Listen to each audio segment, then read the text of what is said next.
저는 올해 43살, 가정주부이며 두 아이의 엄마입니다.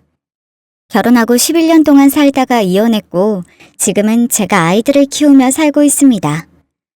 저는 직장 생활을 하면서 소개로 남편을 만나 짧게 연애하고 결혼했어요. 그냥 평범한 가정에서 아이들 잘 키워가며 살고 싶었는데, 저도 제 결혼 생활이 이혼으로 끝날 줄은 정말 몰랐습니다. 등잔 밑이 어둡다더니 남편이 바람을 피우는 것도 모른 채 살았는데요. 제 이혼 스토리는 웬만한 막장 드라마 저리 가라 할 정도로 파란만장했습니다. 믿었던 남편과 친구에게 배신당한 제 사연을 들려드릴 테니 진심 어린 조언 많이 부탁드립니다.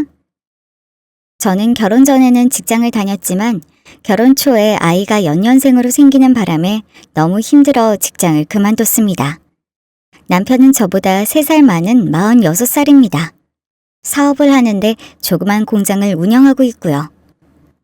제가 결혼하고 첫 아이를 낳았을 때가 31살이었습니다. 직장 생활 6년 동안 모아놓았던 돈은 결혼할 때 집 마련하는 데 보탰고요.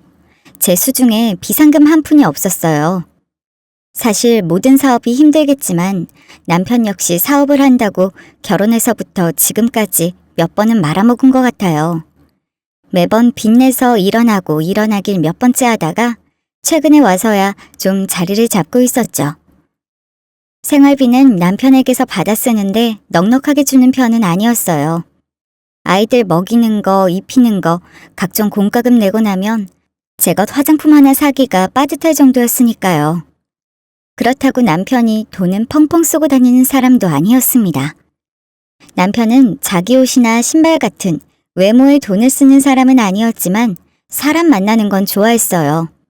사업을 위해서 꼭 해야 한다면서 조기 축구에도 꼬박꼬박 나가고 동네 자영업 하는 사장님들과도 친분을 유지하기 위해 술자리도 종종 가졌고요. 자기도 돈이 여유로우면 저한테 많이 주고 싶다고 하면서 저한테 누누이 말을 했고 남편 역시 자기한테 쓰는 돈을 많이 아끼는 사람이었기에 이해하고 10년을 넘게 알뜰하게 살았습니다. 근데 남편이 엄청 짠돌이이긴 합니다. 생활비 외에 예상치 못한 지출이 생겨 돈이 필요할 때도 있는데 그런 걸 못 참아 했어요. 그게 가족이든 남이든 간에 쓸데없이 돈 쓰는 걸 정말 싫어하는 사람이었습니다. 남편의 그런 점을 잘 알고 있었던 저는 혹시 갑자기 돈을 쓸 일이 생길까봐 따로 돈을 조금씩 모아놨어요. 큰 금액은 아니지만 살면서 무슨 일이 생길지 모르니까요. 그 돈은 없는 돈이다 하고 생각하고요. 친정 부모님은 우리 집이랑 30분 거리에 사시는데 그리 넉넉한 형편이 아닙니다. 지금은 남동생이 결혼을 안 해서 부모님과 함께 살고 있고 제가 용돈을 못 드리니 친정 부모님은 거의 동생 혼자서 부양하고 있는 셈이에요. 제가 남편과 살면서 이혼을 생각할 정도로 서운했던 적이 한 번 있었는데요. 그게 바로 돈 때문이었습니다. 저는 동생이 장가도 가야 하는데 부모님을 책임지고 있는 게 너무 미안했어요. 그래서 남편에게 몇 년 전부터 우리 부모님께 생활비 좀 드리자고 했는데 남편이 대놓고 거절한 적이 있었거든요. 여보, 우리 부모님 한 달에 20만 원씩이라도 좀 드리면 안 되겠어? 약값이 많이 든다는데 동생 혼자 감당하라고 하는 게 너무 미안해서 그래. 부탁 좀 할게. 내가 누나로서 동생 보기가 너무 미안해서 그래. 이번 달 매출이 너무 많이 줄어서 생활비도 간신히 주게 생겼어. 내가 말했잖아. 당신 친정에 돈 드리는 거 나한테 얘기하지 말라고. 나도 머리 아파 죽겠다고. 남편은 한 달에 20만 원씩 친정 부모님께 드릴 여유도 없었던 건지 제 부탁을 이렇게 거절했죠. 그때 정말 많이 서운하더라고요. 친정엄마가 많이 아프셨는데 잘 안 움직이시다 보니 살이 많이 찌신 데다가 약값이 좀 많이 들어갔어요. 생활비야 동생이 되고 있으니 그렇다 쳐도 단돈 20만 원도 마음대로 보태주지 못하니 너무 마음이 안 좋았죠. 그런데 엄마가 화장실에서 나오시다가 넘어지시는 일이 있었어요. 하필 무릎이 골절되시는 바람에 급하게 수술을 하셔야 했죠. 수술비도 수술비인데 병원에 한 달 정도 입원을 해 계셔야 해서 병원비가 많이 나왔습니다. 그때는 동생도 힘들었는지 저한테 부탁하더라고요. 누나, 엄마 병원비가 300이 넘게 나왔는데 누나 알다시피 내가 혼자 감당하기가 힘드네. 절반 정도만 누나가 부담해 줄 수 있어? 병원비 많이 나와서 힘들지. 내가 못 도와줘서 미안해. 오늘 남편 들어오면 내가 부탁 좀 해볼게. 맘 같아선 내가 다 내고 싶은데 어쩌지. 미안하다. 매번 너한테 부담 줘서. 아니야 누나. 누나랑 매형도 힘든 거 다 아는데 뭘. 암튼 다음 달 되면 좀 나아질 것 같은데 갑자기 수술비가 들어가서 그런 거니까 매형한테 말 좀 잘해봐. 저는 동생과 통화 후 그날 남편에게 친정 사정을 얘기했어요. 여보, 엄마 무릎 수술하신 거 병원비가 좀 많이 나왔나 봐. 아까 동생이 전화 왔는데 300이 넘게 나왔다 그러네. 동생 월급이야 뻔히 내가 아는데 어떻게 혼자 다 내라 그래. 이번만 어떻게 좀 보태줄 수 없을까? 그런데 내 말을 듣고 남편이 얼굴을 잔뜩 찌푸리더라고요. 지난번에도 돈 얘기하더니 당신 친정에서는 나한테 할 얘기가 돈 내놓으라는 것뿐이래? 지금 일 갔다가 막 들어온 사람한테 보자마자 무슨 돈 달라는 소리가 나와. 이러면서 역정을 내는 겁니다. 여보, 누가 당신한테 돈 내놓으라 그랬어. 내 부모님이잖아. 장모님 병원비 보태줄 돈이 없어서 지금 나한테 그런 소리를 하는 거야? 아무튼 이번 달에 나도 나가는 돈이 많아. 매출은 없고 운영 자금은 많이 들어가고 아주 죽을 맛이라고. 통장 보여줘봐. 있는데 안 주는 게 아니라 나도 없어서 못 주는 거야. 돈이 없다는데 어쩌겠어요. 돈 나올 구멍이 있으면 어떻게든 해보겠다는데 너무 힘들다는 남편 말에 저도 더 이상은 말하지 않았어요. 동생한테 참 미안하더라고요. 결국 동생이 대출까지 받아서 병원비를 메꿨다는 소리를 들었습니다. 그런데도 동생은 저한테 원망의 말 한마디를 안 했어요. 나중에 동생 장가갈 때 누나로서 도리를 해줄 수 있을지, 부모님 병원비도 보태주지 못하는 못난 누나라 너무 미안하더군요. 남편 사정을 이해하려고 했지만 우리 부모님에게 쓰는 돈조차 저렇게 아까워하는 걸 보니 미운 마음이 드는 건 어쩔 수 없었죠. 남편이 짠돌이인 건 알고 있어도 가족들에게 드는 돈까지 저렇게 하는 건 좀 심하다 싶더군요. 시부모님한테도 돈 한 푼 안 쓰고 똑같이 군다면 제가 할 말이 없겠지만 시부모님한테는 돈을 얼마씩 보내는 것 같았거든요. 돈 관리는 남편이 하니 정확한 액수는 저도 알 수가 없었지만요. 나가서 아르바이트를 좀 하겠다 하면 남편은 집에서 애들 잘 보는 게 그냥 돈 버는 거라고 제가 밖으로 나가는 건 별로 안 좋아하더군요. 앞으로 돈 나갈 일은 많아질 텐데 남편이 이런 식이면 제가 너무 힘들 것 같아서 저는 그때부터 재취업을 위해 공부를 시작했어요. 제 형편에 창업은 꿈도 못 꿀 상황이라 결혼 전 일했던 분야로 다시 공부를 시작했죠. 그때쯤이었을 거예요. 우연히 아파트 단지에서 오래전 친구를 마주쳤습니다. 고등학교 때부터 대학교까지 친구였다가 한동안 연락을 끊었던 친구가 있는데 우리가 살고 있는 아파트 같은 동으로 이사를 왔더라고요. 친정이 이 동네이기도 하고 어렸을 때부터 지금까지 이 동네를 벗어난 적이 없어서 같이 학교 다닌 친구는 아직까지 몇몇 있지만 이렇게 같은 아파트, 같은 동에 사는 친구는 없었어요. 저도 몰랐는데 아이들 학원 바래다 주고 오는 길에 엘리베이터 안에서 친구를 마주친 거예요. 워낙 오랜만에 본 친구이기도 했지만 저보다 훨씬 반가워하길래 얼떨결에 연락처까지 주고받았습니다. 어머, 은진이 아니니? 나 영희야. 반갑다. 이게 얼마만이니? 너 여기 살아? 영희야. 반갑다. 어떻게 여기서 다 마주치니? 나 여기 살아 12층. 넌 누가 아는 사람 있어서 온 거야? 아니, 나도 여기 얼마 전에 이사 왔어. 아는 사람 없어서 적적했는데 잘 됐다. 우리 연락이나 하고 살자. 시간 되면 밥도 같이 먹고. 애들은 잘 커? 친구는 반가운 듯 저에 대해 이것저것 물었고 저랑 같은 동 8층에 산다고 하더라고요. 다음에 시간 나면 밥이나 같이 먹자며 헤어졌어요. 어렸을 때도 예뻤지만 친구는 결혼하고 아이까지 낳았는데도 여전히 날씬하고 예쁘더군요. 사실 저는 그 친구가 별로 반갑지는 않았습니다. 친구는 맞지만 한동안 연락을 끊고 지냈던 이유가 있었거든요. 20년 가까이 지났는데도 처음으로 친구에게 상처받았던 거라 아직도 잊혀지지 않는 일이에요. 그때가 18살 때 고2 때쯤이었던 것 같습니다. 영희와는 같은 반 친구였고 방과 후에 같은 학원을 다녔기에 늘 붙어 다녔어요. 저는 그때 이미 중학교 때부터 사귀었던 남자친구가 있었어요. 초등학교와 중학교를 같이 나온 동창이었고 고등학교 때도 같은 학원을 다니면서 입시 준비를 했었죠. 어릴 때부터 안 사이니 솔직히 못 볼 거 다 보고 서로의 집안 사정까지 다 아는 친구였어요. 부모님들도 서로 잘 아시는 사이였고 당연히 대학교를 가서도 계속 예쁜 사랑을 키워나갈 줄만 알았죠.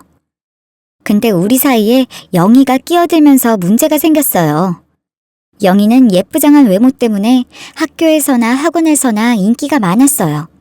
본인도 그걸 아는지 남자애들한테 고백받는 걸 은근히 즐기는 아이였습니다.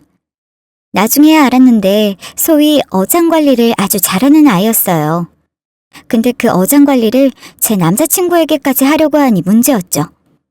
저는 남자를 꼬시는 재주가 없었는데 영희는 주위 남자들이 자기를 좋아하게 만드는 재주가 있는 아이였어요.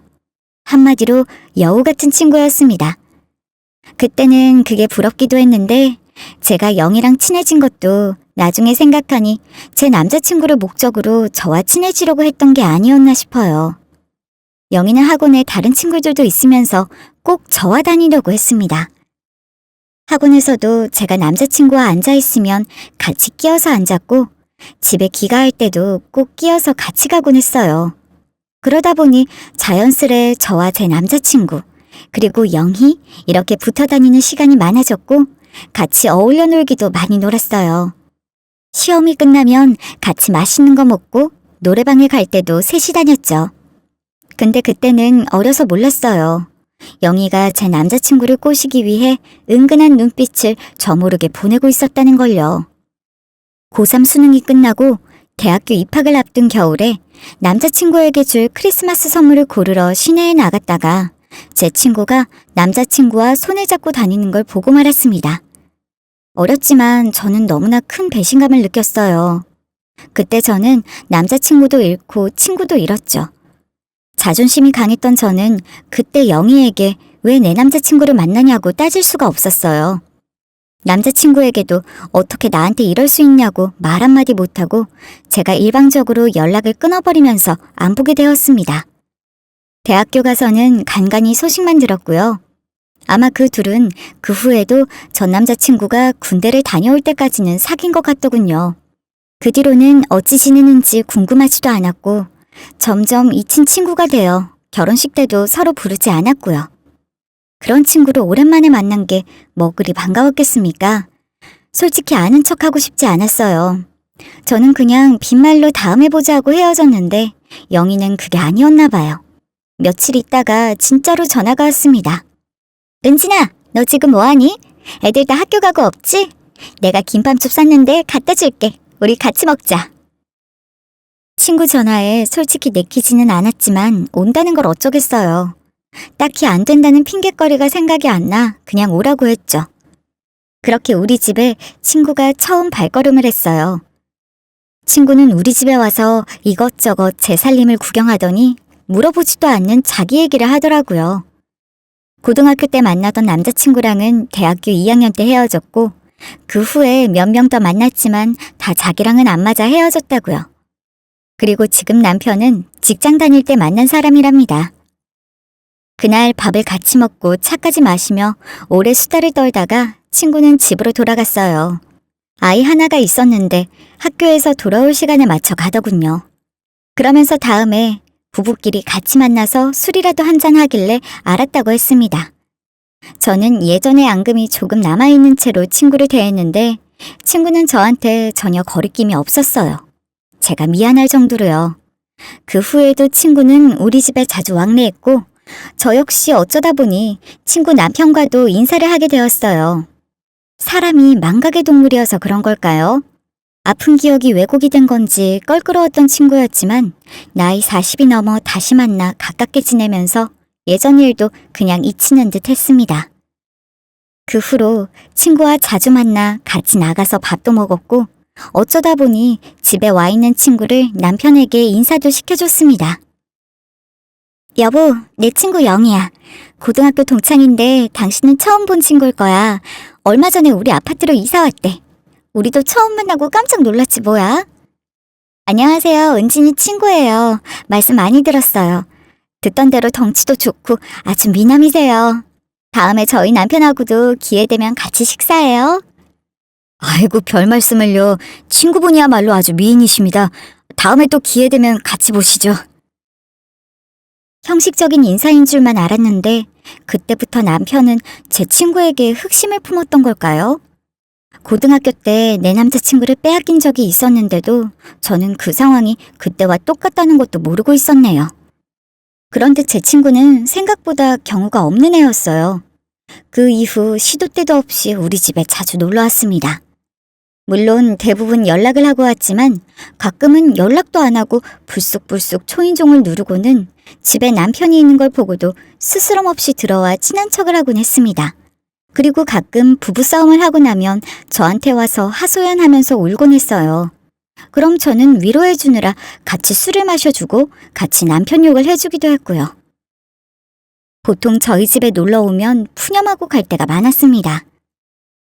좋겠다. 너네는 남편이 사업하니까 돈 많이 벌지? 와, 식색이 엄청 비싸지 않아? 부럽다. 우와, 애들 책 정말 많다. 나도 사주고 싶다. 우리 남편 월급으로는 진짜 생활하기 너무 빠듯해. 등등 이런 말들을 늘어놓았어요. 친구네 집도 가보았지만 친구는 남편이 외벌이인데도 저와는 달리 씀씀이가 좀 해픈 편이었어요. 저는 남편에게 생활비를 받고 있긴 하지만 물건 욕심이 많지 않아 쓰는 돈도 적은 편이었고요. 그래서 친구에게 적은 돈으로 재테크하는 법이랑 주식 투자하는 법도 알려주며 조언해주기도 했습니다. 저는 남편이 친구가 자주 오는 걸 싫어할까봐 난감했는데 오히려 남편이 자기는 괜찮다면서 맥주 한 잔씩 하고 가라며 같이 어울리기도 했고 또 자리를 피해줄 때도 있었죠. 근데 같이 보는 시간이 많아지다 보니 남편도 제 친구를 별로 불편해하지 않고 오히려 같이 노는 걸 좋아하는 것처럼 보였어요. 분위기도 매번 화기애애했고요. 가끔 친구네와 부부끼리 모임도 하고 지냈는데 제 남편도 워낙에 노는 걸 좋아하고 친구도 노는 걸 좋아해서 그런가 모르는 사람이 보면 꼭 둘이 커플인 줄 알겠더라고요. 친구 남편은 말수가 별로 없는 편이었고 주는 술은 마다하지 않았지만 술은 그다지 좋아하지 않는 것 같아 보였어요. 어쩌다 보니 부부끼리 대화하는 단체 톡방도 만들게 되었고 단체 톡방에서도 제 친구는 남편과 주거니 받거니 대화를 할 때도 있었죠. 단둘이 주고받는 대화도 아니고 단톡방에서 그러는 거라 크게 신경 쓰진 않았습니다. 근데 날이 갈수록 자꾸 같이 영화도 보자고 하고 술 먹자 하고 저희 집에서 놀자고 하는 일이 많아졌어요. 근데 남편 친구는 직장을 다니니 거의 대꾸를 하지 않는 편이었고 저도 대화를 확인하고 이모티콘을 보내는 정도로만 대화를 했습니다. 그런데 한 번은 단톡방에 남편이 메시지를 보냈는데 내용이 좀 이상했습니다. 어디서 볼까? 이런 내용이었는데 제가 뭔 말이냐고 메시지를 보내려는 사이 남편이 메시지를 빛의 속도로 삭제하더라고요. 근데 그때 느낌이 싸한 게 혹시 남편하고 친구하고 연락을 주고받다가 단톡방에 잘못 보냈나? 뭐지? 하는 생각이 들더군요. 설마 했지만 그래도 혹시나 해서 그날 남편에게 말했어요. 당신 혹시 내 친구랑 따로 연락 주고받아? 아까 단톡방에 보낸 메시지 그거 뭐야? 나한테 보낸 건 아니잖아. 다른 친구한테 보내려는 걸 잘못 보내서 삭제한 거야. 그리고 내가 네 친구랑 왜 쓸데없이 연락을 주고받냐? 절대 그럴 일 없어. 그럴 시간도 에너지도 없는 거 알잖아, 당신. 그렇게 태연이 아니라고 하길래 전 그런가 보다 했어요. 찜찜한 마음은 남아있었지만 설마 이 나이에 그 친구도 가정이 있고 아이가 있는데 그럴 리가 없지. 그냥 내가 너무 예민한가 보다 하고 넘겼어요. 그런데 얼마 후에 남편의 행동 때문에 기분이 상하는 일이 일어났어요. 주말에 마트를 갔다가 집으로 가는 길이었어요. 남편이 운전해서 가고 있는데 친구가 집 방향으로 걸어가고 있는 걸 봤습니다. 그런데 남편도 제 친구를 봤는지 저한테 이러는 겁니다. 여보, 저기 영희 씨인데 같이 태워갈까? 아니야, 세우기도 마땅찮은데 그냥 가. 쟤도 자기 볼일 보러 가는 걸 수도 있고. 근데 남편은 굳이 가는 방향이면 태워가자면서 차를 세워 제 친구를 부르는 겁니다. 그리고 차에 타라고 하는데 웃긴 게 제 친구는 굳이 또 그걸 마다하지 않고 타더라고요. 제가 앞좌석에 앉아있는 거 뻔히 알면서 잘못 연척하면서 앞좌석 문을 한번 잡아당기는 건 또 뭔지. 전 그때부터 기분이 안 좋았는데 남편은 그것도 모르고 친구에게 어디 갔다 오는 길이냐면서 이것저것 물으며 대화를 하더군요. 암튼 그렇게 친구를 태워서 왔고 집에 와서 저는 남편에게 따져 물었어요. 거리도 멀지 않은데 굳이 거기서 내 친구를 태워서 가려는 건 뭐야? 그냥 가도 되는 건데 당신이 왜 내 친구한테 그렇게 친절해? 나 솔직히 아까 기분 나빴어. 여보, 어차피 집에 가는 방향인데 안 태워서 가는 게 더 이상한 거 아니야? 당신은 친구라면서 뭐 그거 가지고 그렇게 매정하게 그래. 오히려 저를 속 좁은 여자로 몰아가더라고요. 하지만 저는 남편이 제 친구에게 과도하게 친절한 것 같아 은근히 기분 나빴어요. 그 일이 있고 나서 저는 친구와 어느 정도 거리를 둬야겠다 생각하고 있었죠. 지난번 메시지 사건으로도 좀 찝찝한데 여자는 정말 촉이 있는 건지 이상하게 그 후로 남편이 제 친구만 보면 들뜬 것 같은 행동을 하는 게 좀 이상하다 싶었습니다. 그런데 그 예감이 틀린 게 아니었는지 얼마 후에 정말 제가 뒷목을 잡고 쓰러질 만한 일이 일어났어요. 남편이 샤워를 하는데 핸드폰에 카톡이 뜨더라고요. 아무 생각 없이 그냥 남편 폰을 들었는데 문자인 줄 알고 제 폰으로 확인을 했죠. 근데 단톡방에는 아무런 문자가 없는 겁니다. 느낌이 이상했어요. 원래 남편 핸드폰을 보는 스타일이 아니지만 그날따라 봐야겠다는 생각이 강하게 들었어요. 남편 폰 패턴을 알고 있었기에 얼른 확인을 해봤죠. 근데 남편이 제 친구와 메시지를 주고받은 채팅창이 있더군요. 이미 둘이 메시지를 주고받은 지가 꽤 되는 것 같았습니다. 시간이 없어서 일단 맨 마지막 대화만 확인을 했는데 남아있는 내용은 친구가 정말 고맙다며 몇 달 있다가 갚겠다는 말과 이모티콘을 여러 개 보낸 거와 은진이한테는 비밀로 해달라고 하였고 남편도 알겠다는 이모티콘을 보낸 거였습니다.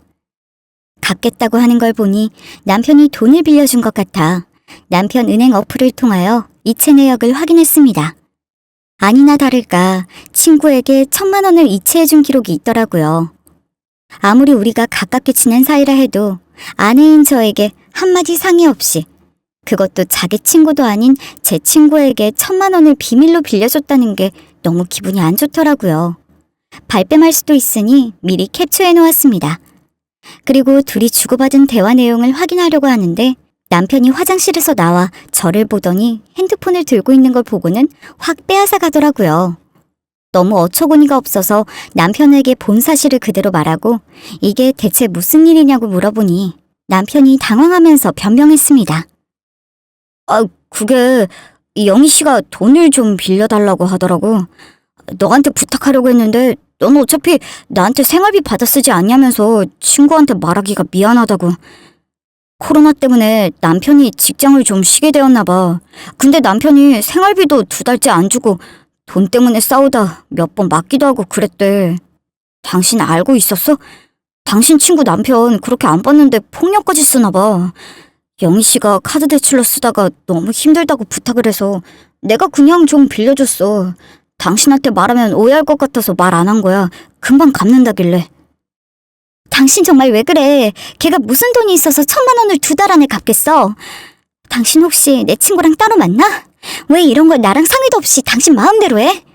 우리 집에는 돈 100만 원도 줄 돈 없다 그러더니 내 친구한테는 1,000만 원이나 되는 돈은 아무 조건 없이 빌려주는 이유가 뭐야? 내가 이상하게 생각 안 하겠냐고. 당신 혹시 내 친구 좋아해?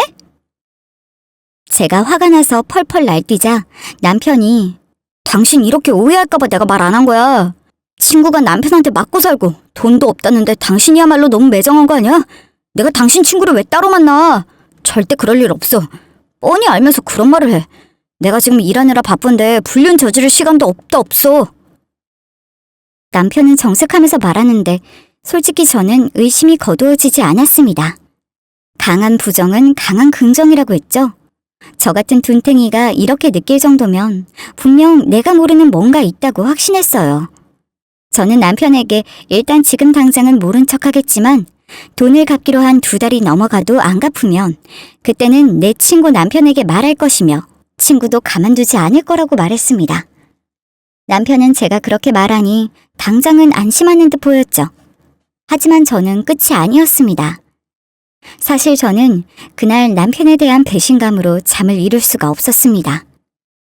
분명 둘이 메시지도 따로 주고받았고 돈도 빌려주는 사이라면 뻔한 거 아닌가요? 더 화가 나는 건 저한테 생활비를 줄 때마다 그렇게 생색을 내고 친정엄마가 아프실 때 병원비도 아까워하면서 친구한테는 1,000만 원이란 돈을 아무렇지도 않게 보내준 사실이었어요. 제가 아는 짠돌이 남편이 절대로 하는 짓이 아니었기에 저는 그냥 넘어가지 않을 생각이었습니다. 고민 끝에 남동생에게 말했고 그 말을 들은 제 동생은 뭔가 냄새가 난다면서 자기가 아는 흥신소를 소개해줬어요. 저는 어렵게 모은 돈의 일부를 써서 남편의 뒷조사를 의뢰했고요. 그리고 얼마 뒤에 저는 차라리 몰랐으면 좋았을 사실들을 전부 알게 되었습니다. 여자의 직감은 정말 틀리지 않더군요. 남편은 제 친구와 바람을 피우고 있는 게 맞았습니다. 더 기가 막힌 건 제가 집에 있을 때 남편이 제 친구네 집까지 드나들고 있었다는 사실이었어요. 보름 동안 사람을 붙여놓고 남편 뒤를 밟았는데 그동안 남편은 일하러 간다고 나가면서 제 친구네 집에 들렀다 가는 게 일과처럼 되어 있더라고요. 친구 남편도 출근하고 없으니 아주 마음 놓고 둘이 일을 벌인 것 같았어요. 다른 증거가 뭐가 필요하겠습니까? 남편이 친구네 집으로 들어가는 모습만으로 모든 정황은 확실했어요. 믿고 싶지 않았지만 막상 모든 걸 알고 나니 오히려 차분해지더군요. 이혼하겠다는 마음은 이미 굳어졌고 문제는 어떻게 이 둘에게 복수를 하느냐였어요. 저는 고심 끝에 단톡방에 있는 제 친구 남편에게 따로 연락을 했습니다. 그리고 남편이 친구에게 돈을 보낸 내역과 친구 집에 제 남편이 출입하는 모습이 찍힌 사진을 보내줬어요. 친구 남편은 제 문자와 사진을 확인하고는 한참 후에야 연락을 해왔습니다. 얼마나 충격을 받았을지 이건 아마 당해본 사람만이 알 수 있는 거였어요. 남자는 아내의 불륜을 보면 살인을 하기도 한다잖아요. 전화 속 친구 남편의 목소리만 들어도 얼마나 충격을 받았는지 알 수 있었죠. 은진 씨, 이거 확실한 겁니까? 맞다면 은진 씨 남편 제가 죽여버리고 싶은데요. 지금 당장 둘 다 가만두지 않을 겁니다. 화가 나서 부들거리는 목소리가 빈말이 아닌 것처럼 들렸어요. 저는 일단 친구 남편을 설득했습니다. 충격 많이 받으셨죠? 근데 지금 화난 감정만 앞세울 일이 아닌 것 같아요. 저도 그렇고 우리 서로 지켜야 할 애들이 있잖아요. 전 증거를 확실히 잡아서 이혼할 생각이에요. 영희한테 상간녀 소송도 할 거고요. 제가 말씀드리고 싶은 건 최대한 냉정하게 대처하시라는 거예요. 제 남편한테 상간남 소송을 하셔도 좋고요. 저처럼 이혼할 마음이시면 제가 생각한 방법이 있는데 협조해 주실 마음 있으세요? 저는 이왕 일이 벌어진 거니 최대한 둘을 망신 주고 받아낼 거 받아내고 이혼하자고 설득한 후 둘이 있는 현장을 같이 덮칠 계획을 짰습니다. 타이밍을 봐서 둘이 같이 있는 현장을 잡는 게 가장 확실한 방법이니까요. 친구 남편도 동의했고 당분간 화가 나더라도 절대 아는 티를 내지 말라고 신신당부했어요. 그런데 둘은 자기들이 완전 범죄를 하고 있다고 착각하고 있었나 봐요. 친구 남편이 출장을 간다며 하루 집을 비울 거라고 한 날 마침 남편도 오늘 모임이 있으니 늦게 온다고 하더라고요. 초기 온 저는 알겠다고 하고 친구 남편과 함께 몰래 남편 공장 근처에서 숨어서 기다렸습니다. 남편이 나와서 어디를 가는지 뒤를 밟으려고요. 얼마 후 남편이 나왔고 남편이 없는 친구 집으로 갈 줄 알았는데 뜻밖에도 친구가 모습을 드러내더라고요. 사람 눈이 무섭지도 않은지 둘은 겁도 없이 남편 일터 앞에서 만나 남편 차를 타고 어디론가 향하더군요. 저는 친구 남편과 같이 차를 쫓았고 둘은 멀지도 않은 모텔로 들어갔습니다. 둘은 주차하고 모텔 안으로 사라졌고 잠시 후 우리도 모텔 안으로 들어갔습니다. 엘리베이터가 멈춘 층수를 확인한 후 저는 친구 남편과 모텔에 같이 온 것처럼 행세하며 지금 올라간 사람들 잡은 방 옆방으로 대실해달라고 말했죠. 모텔 직원은 고개를 갸웃하면서도 별다른 말 없이 키를 주더군요. 침착한 척하고 있었지만 친구 남편 얼굴은 말이 아니었습니다. 저도 손이 덜덜 떨려왔고요. 방문 앞에서 몇 분을 기다렸을까요? 시간이 정말 길게 느껴졌습니다.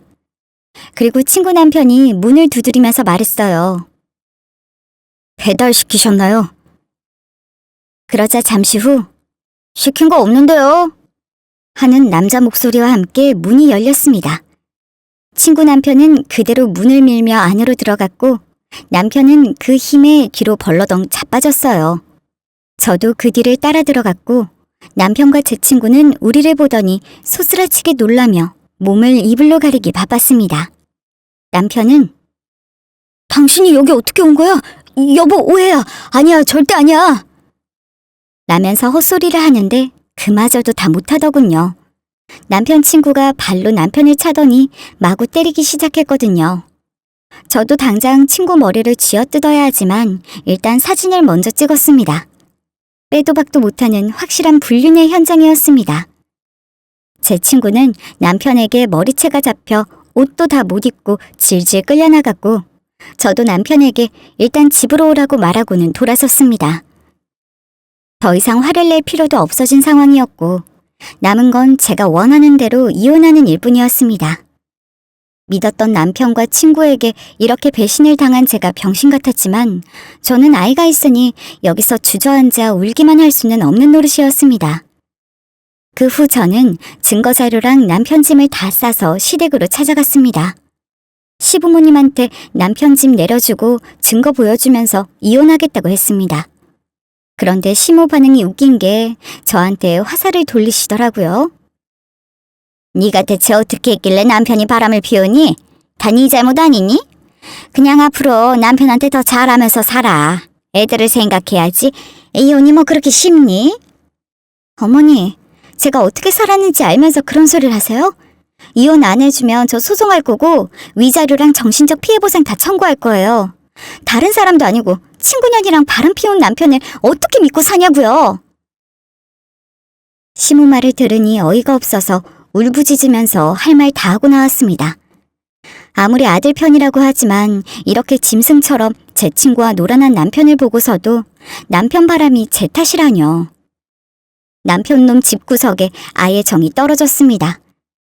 시부모님 항상 예의 바른 며느리만 보다가 이렇게 도끼 품고 바락바락 대드는 제 모습 보고 놀라셨는지 더 이상 아무 말도 안 하시고 시부는 담배만 피시더라고요.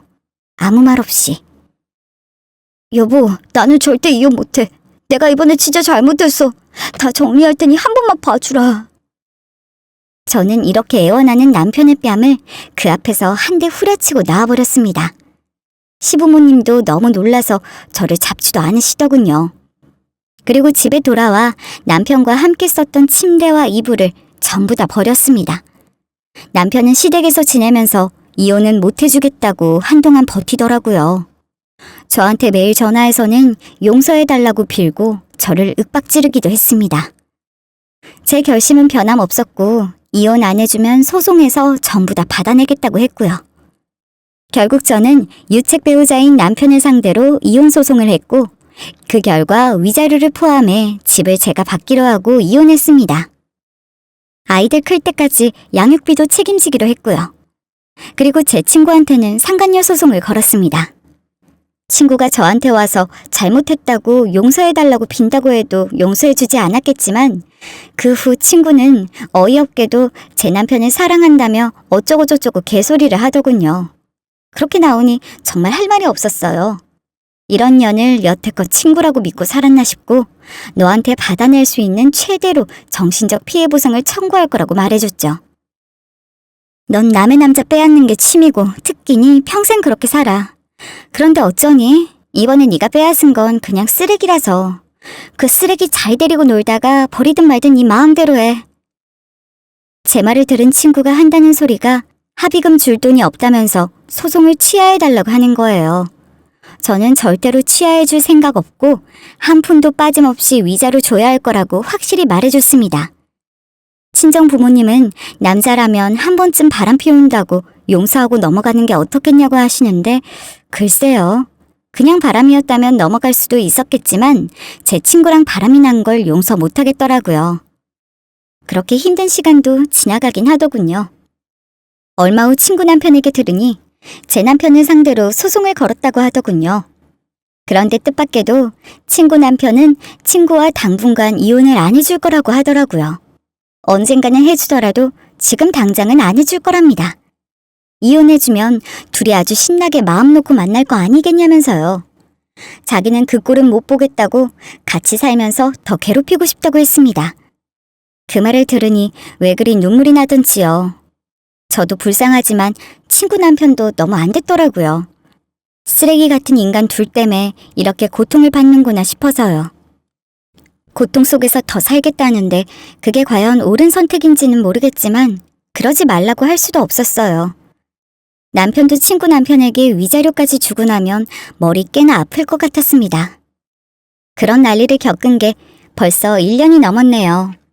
상간녀 소송은 친구가 항소하지 않아서 마무리가 되었습니다. 3천만 원으로 판결이 났는데 그마저도 친구는 한 번에 줄 돈이 없어서 나눠서 받고 있어요. 앞으로 친구가 일을 하게 되면 급여와 통장까지 전부 압류해서 한 푼도 빠짐없이 받아내려고 합니다. 제가 사는 동네에 소문이 파다하게 퍼지는 바람에 친구는 고개를 들고 다닐 수가 없었을 겁니다. 맞은 놈은 두 발 뻗고 자도 때린 놈은 두 발 뻗고 못 잔다고 하잖아요. 이사 가려고 집을 내놓은 것 같더군요. 그리고 어찌 된 건지 친구는 아직도 이혼을 안 하고 살고 있는 것 같았어요. 저도 한동안은 동네에 퍼진 소문 때문에 참 괴로웠는데 그래도 시간이 지나니 다 잊히고 살만해지더라고요.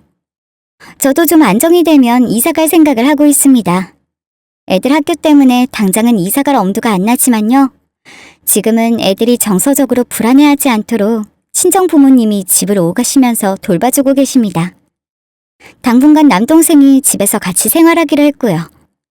저는 다행히 작은 회사에 사무직으로 취직해서 다니고 있습니다.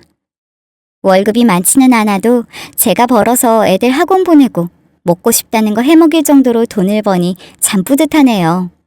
친정 부모님께 적지만 용돈도 드릴 수 있어서 행복한 요즘입니다. 그 난리를 치면서 이혼했는데 하고 보니 참 별거 아니었다는 생각이 들 정도로 지금은 마음이 많이 편안해졌습니다. 아이들도 처음에는 힘들어했는데 지금은 많이 밝아졌어요.